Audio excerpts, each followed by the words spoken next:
కేంద్ర నిధులను రాష్ట్ర ప్రభుత్వం పక్కదారి పట్టిస్తోందని ఆదిలాబాద్ జిల్లా బీజేపీ ఓబీసీ జిల్లా అధ్యక్షులు గొర్ల రాజు యాదవ్ అన్నారు.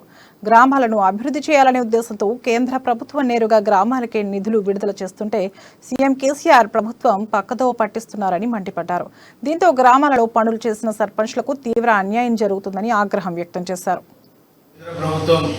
తెలంగాణ రాష్ట్రంలోని గ్రామాలు అభివృద్ధి చెందాలా, గ్రామంలో ప్రతి మానవుడికి గ్రామ పంచాయతీ ద్వారా సర్పంచులు వార్డు సభ్యుల ద్వారా అభివృద్ధి కార్యక్రమాలు చేపట్టాలనే సదుద్దేశంతో ప్రధానమంత్రి నరేంద్ర మోడీ గారు మరియు అదేవిధంగా బీజేపీ పార్టీ అధిష్టానం సూచనల మేరకు గ్రామ పంచాయతీ సర్పంచ్ ఉప సర్పంచ్ వారి జాయింట్ అకౌంట్లో వేయించడం జరిగింది.